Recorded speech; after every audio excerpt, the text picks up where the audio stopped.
Newsbreak. Sa headlines kan mga barata, President Ferdinand Marcos Jr. nagbisita sa probinsya kang Catanduanes. Department of Energy andam tabangan ng LGU Naga sa underground cabling project. Paghatod nin tabang sa mga rarayong barangay sa Camarines Sur, ginamitan na ng Black Hawk helicopter. Mga naarasto sa drug bypass operation sa Naga, nasa angatanan ng kaso. Uyaan mga bareta, saldaw na ini. Ako po si Cristina Valenzuela. Naging bisita kang probinsya ni Catanduanes si Presidente Bongbong Marcos. Asin pinagbisita kani ang Barangay Tubli sa Banwaan kang Karamoran na grabing tinamaan kang bagyong uwan. Basado sa datos, may 161 subuot na harong ang nadanyaran na iyo ang tatabangan sa paagi kang ipapadarang relief goods, construction materials asing iba pang ayuda. Sa Camarines Sur, naggamit na ni Black Hawk helicopter kang Philippine Air Force para maihatod ang DSWD Family Food Packs sa Barangay Sumaoy, Garcho Torena, Camarines Sur, na saro sa mga barangay na dipisil maabot sa panahon ng kalamidad.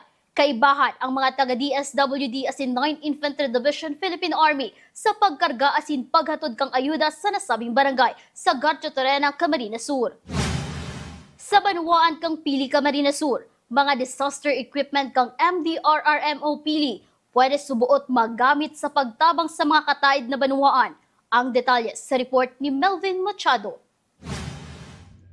Sa nakali sa bagyong uwan, naging sibot ang mga lokal na gobyerno sa pagpreparar para protehiran ang seda mga residentes sa epektong dadarahon kaini. Ang lokal na gobyerno kan PD Camarines Sur sa pamamayo ni Municipal Mayor Marvic Solano, tulos inihanda ang seda mga gamit, sirikang rubber boats, life vest, chainsaw, asin dakol pa mga gamit kan disaster response. Alagad para kay Mayor Solano, ang mga bagong disaster equipment nindang binakal, bako lang para sa indang banwaan. Pwede man subot ninda ining magamit sa pagtabang sa mga kataid na munisipyo sa panahon na may kalamidad asin dikit ang piligrong aatubangon kang sa indang banwaan. Kung matabang subuot ang banwaanin pili sa mga kataid na banwaan, mababawasan man ang aasikasuhon kang gobyerno probinsyal. Makikita nyo po, ayan, bago po yan na i-provide ng LGU dahil sabi natin kung hindi magagamit dito sa bayan ng Pili itong mga equipment na to, pwede tayong tumulong sa mga katabi nating mga munisipyo. Kasi alam ko po na ang probinsya ng Camarines Sur sa pangingiuna ni Governor El Rey Villaferte na talagang ilang munisipyo ang tinutulungan. At least po ang Pili hindi na makadagdag pa sa mga aalalahanin niya na mga tutulungan. Tayo din nag-provide na din ng mga equipment para makatulong na din sa mga katabing munisipyo and syempre lalo na unang-unang pinoprotehiran natin yung mga Pilenyo. Nakali sa bagyong uwan, inabutan man kang GNN TV48 Naga si Mayor Solano sa Incident Command Post na pinagmomonitor ang kamugtakan kang sa iyang mga residentes. Sa pagtama kang bagyo, tulos sa kondusir ng clearing operation asin pinagsunod ang pagtawnin ayuda sa mga apektadong residentes kang sa indang banwaan. Para sa GNN TV48 Naga, Melvin Machado, Newsbreak. Padagos sa mga bareta, Department of Energy Secretary Sharon Green nagbisita sa siyudad ng Naga asin nakipag-ulay kay Mayor Leni Robredo, proyekto na may koneksyon sa kuryente, pinag-ulayan. Ang detalye sa report ni Christine Reyes. Sa pagbisita ni Department of Energy Secretary Sharon Green sa siyudad ng Naga, napag-ulayan ninda ni Mayor Leni Robredo ang mga proyekto manungod sa kuryente na pwedeng gibuon sa siyudad ng Naga. Saro na digdi ang underground cabling na may anot naman na mahuwa ang syudad asin ang Buster Telecom Philippines Incorporated na ibinalik subot ni Mayor Robredo sa sangguniang panlunsod para sa mas hararong pang pag-aadal. Naghapot si Secretary Green kung gustong magpilot ini sa Naga asin nagtugot man si Robredo, alagad dapat subot mayong gagastuso ng syudad, hulta mayong budget para digdi. Ang saro naman itong pag-underground cabling, pigsabi ko sa iya na igwa ng existing na mahuwa ang syudad. Kaya lang niya ako, binalik ko kaya sa sanggunian dahil day na pag-ulayan si attendant cost sa mga utilities.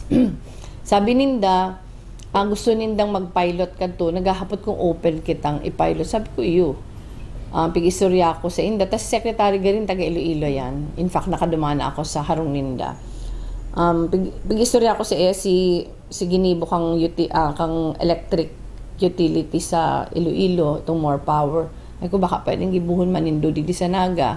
Pero dapat niya ako at no cost to the city dahil di mi man kaya. Yan ang number one. Saro pala gustong mangyari ni Mayor Robredo, iyon na mag-shift na ang Naga sa renewable energy. Sinabi ni Secretary Garin na masabit sinda ng proposal as in i-assess maninda ang mga building. Sabi ko sa iya, si Dream ta na mag-shift to renewable energy. Masubmit da sinda ng proposal, kay puhan lang daan nindang ma-assess si mga buildings ta. Pwede man daang inuton ang city. Sana madagus. Sana madagus dahil sabi ko na iyon si priority sana, si shift to renewables. Kasi sabi ko gusto ko sanang garo mag-model baga na syudad na possible. Ang sinasabi niya lang, si mga models ko niyan, they pa feasible na full shift to renewable. Sabi ko, okay lang kitang day full. Pwede man siyang in tranches. Halimbawa, 10% muna, 20% muna. Basta paduman na kita sa shift. Ang tabang ka mga national agencies ang magayon para sa Naga para mas maging progresibong syudad sa nasyon. Para sa Janan TV 48 Naga, Cristina Alcanzo Reyes, Newsbreak. Mientras tanto, preparado ang Department of Energy na tabangan ang lokal na gobyerno kang Naga para marealisar ang underground cabling as in ang paggamit ng renewable energy. Susod kay Mayor Leni Robredo, dakulang tabang ang nasabing mga proyekto sa panahong may kalamidad. Mababawasan subuot ang posteng matutumba na pwedeng magkausa ni brownout. Inot nga itong underground cabling saka shift to renewables. Kasi sinasabi ko sa inda, kung naka-underground cabling ko kita, di kita na-affect pag nagbabagyo, di ba? Tapos may kutang severe na brownouts pag naka-renewables na kita. Sabi ko, since ang lugar may perming inaagihan ng bagyo, sa hiling ko, digdiyo sa Bicol, ripe ng maray para gibuhon iyan. So, nagsabi man sinda na. Di pa nila nagigibo, pero willing sindang ipilot sa Naga. Anong naaldaw na ang nakalihis matapos ang pagtama kan bagyong uwan sa syudad kang Naga? Alagad dakul pagiraray na mga basura ang mahihiling sa Naga River na naglalataw-lataw. Padagos man ining tinatrabaho kang Naga City Endro sa tabang kang grupo kang Naga River Monitoring Unit para mabarikas na malinigan ang salog kang Naga. Sa nakalihis na simana, sunod-sunod na anti-illegal drug by bus operation ang pinagkondusir kang Naga City Police Office sa paagi kang mga police station. Susog ki Police Staff Sergeant Robert Aguilion kang City Community Affairs and Development Unit. Gabus na naaresto sa pinagibong anti-illegal drug by bus operation ang nasaangatanan ng kaso. Madepende man sa korte kung liwat na makakapiyansa ang mga ini asin makakalawas giraray sa karsel.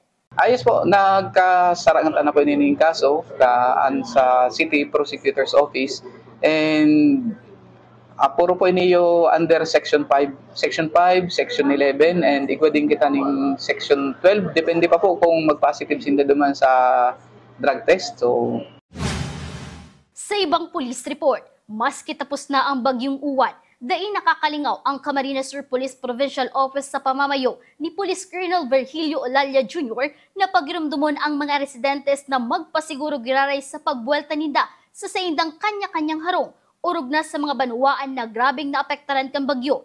Sa abiso kang Camarines Sur, dapat subuot ipahiling muna sa mga otoridad kung salbado pa ang mga iistaran matapos ang pagbaha.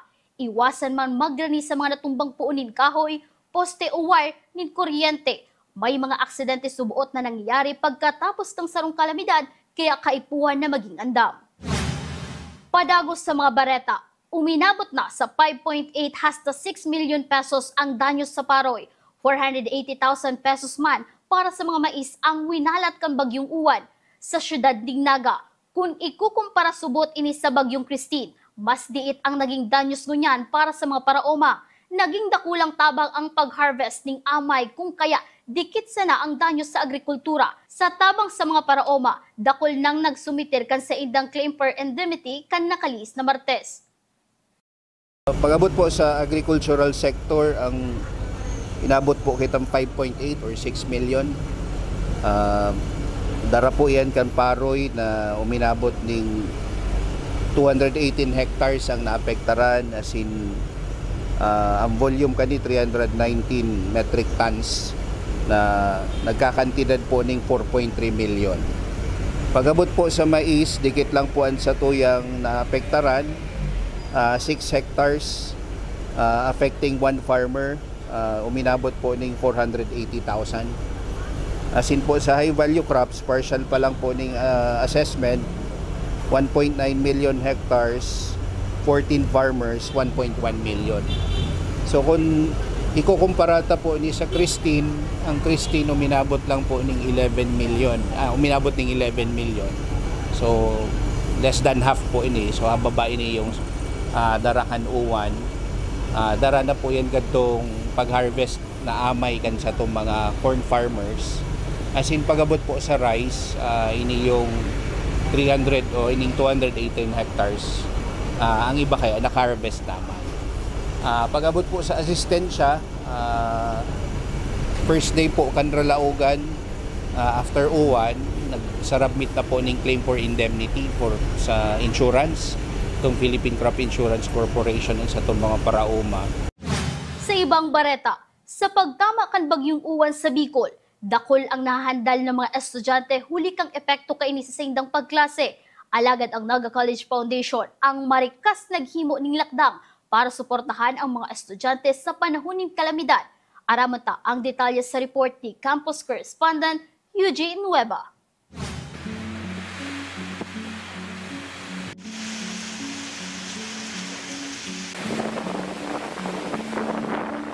Takot asin pagkahandalan na matian kan publiko, mapagurang, aki asin kan mga estudyante sa Bicol matapos ang pagtama kan bagyong uwan. Sa pirang oras sa pagtama kan makusog na duros asin pag-uuran, may mga harong na naraot, magamit sa pang-eskwela na basa, asin kaugmahan sa laog kan eskwelahan na dating maribok, temporaryong natauban kan laboy kasabay kan pagkawarakan supply ng kuryente. Ang mga klase sa manlain na eskwelahan suspendido para tawan oras ang pagbangon kan komunidad. Darakan takot asin pagkahandal, saro ang Naga College Foundation sa nagibo tulosin aksyon para masiguro na mayo nin estudyante na mawalat sa paglaog sa eskwelahan.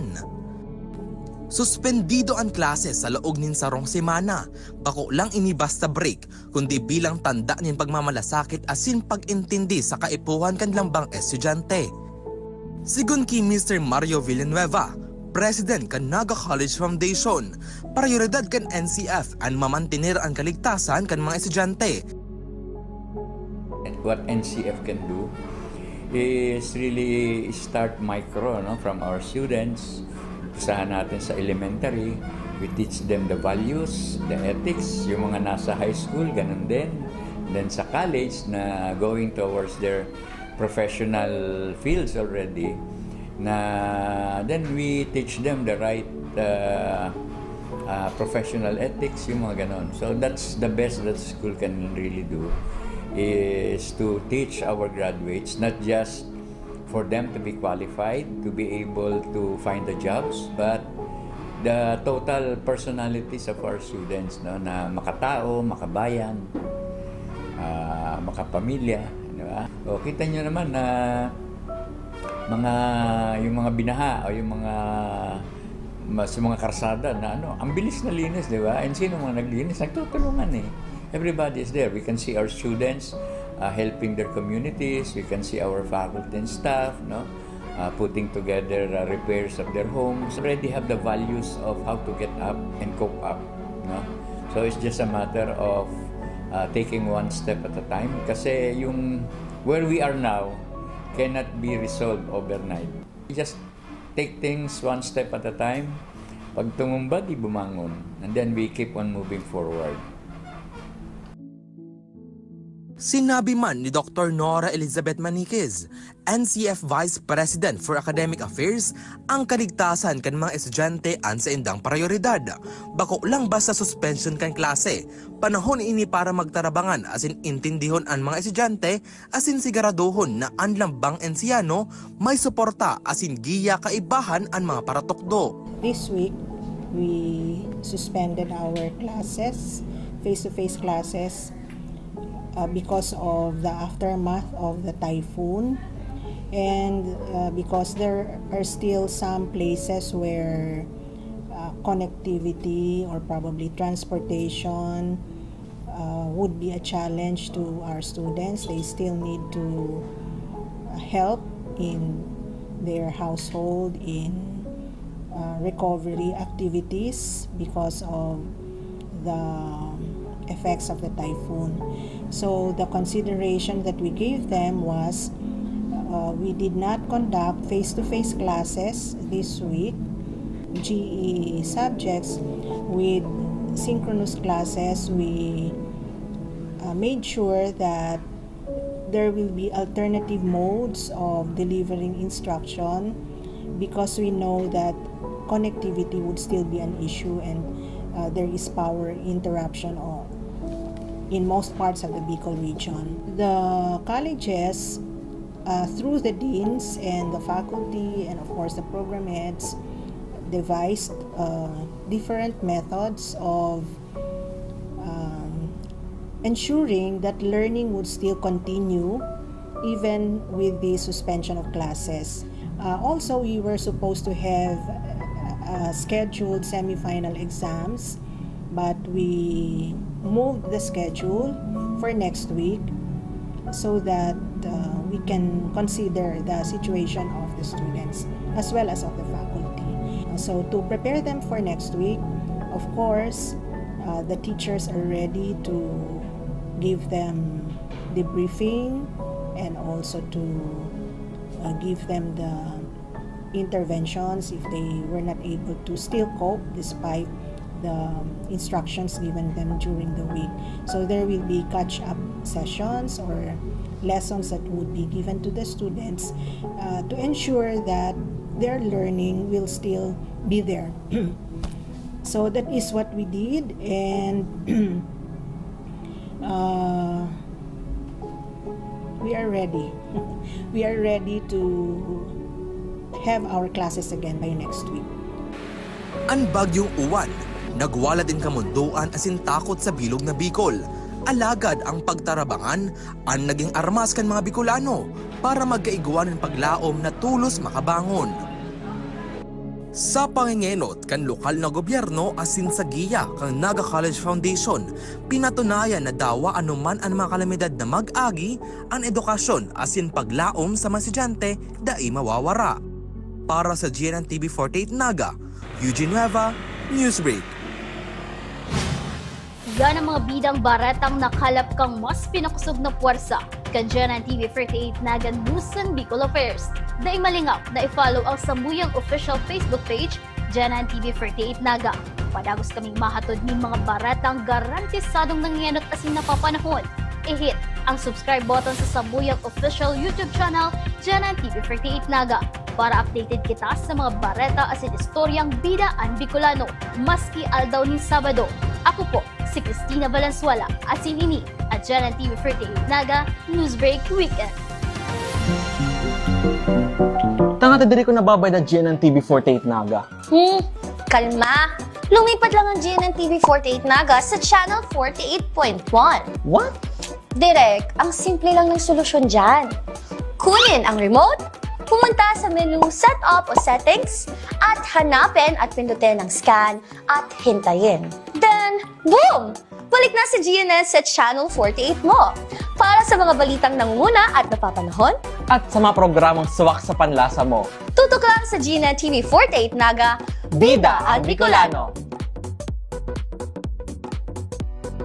The future is a race. At Naga College Foundation, we don't just keep up. We set the pace and we change the game. College of Business and Management, where ideas grow into enterprises. College of Teacher Education, shaping minds that shape the nation. College of Health Sciences, where compassion meets innovation. College of Engineering, designing solutions that redefine tomorrow. College of Arts and Sciences, fueling creativity, culture, and connection. College of Accountancy and Finance, empowering Powering the economy through mastering numbers and market. College of Criminal Justice Education. Protecting communities with excellence and integrity. College of Computer Studies. Coding the language of the future. And with NCF micro-credential programs, you don't just wait for the future. You leap into it. Gain and demand skills fast, short, powerful, and flexible. Designed to fit your life and fuel your career. 8 colleges, endless possibilities, and micro-credentials to keep you ahead of the game.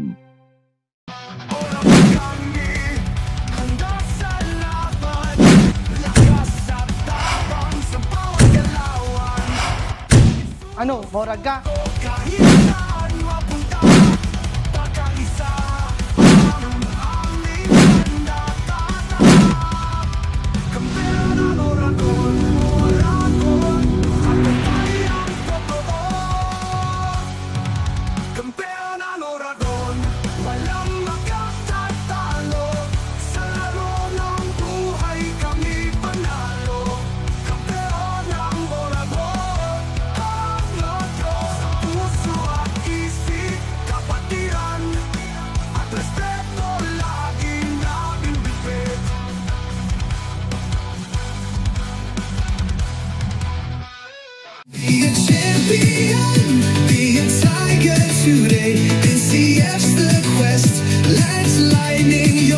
At the Naga College Foundation Basic Education Department, we provide an environment where innovation is nurtured and resources promotes collaboration and discovery. Our students benefit from hands-on learning in cutting-edge science and technology laboratories, bridging theory with practical application. We maintain a supportive institutional framework, ensuring a safe, clean, and academically focused atmosphere for every student. Beyond academics, our comprehensive facilities, including sports, develop leadership, teamwork, and discipline. NCF is proud to be a LASSO accredited institution, a recognized mark of excellence and high-quality education. This is Naga College Foundation Basic Education Department. Changing the game. At NCF, we're all about that holistic grind. Hands-on training, real-world experience, and affordable education that gets you industry ready.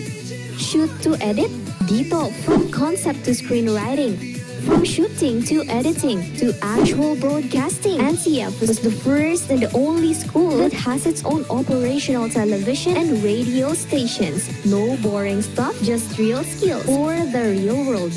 Jika na ba? Tiger today.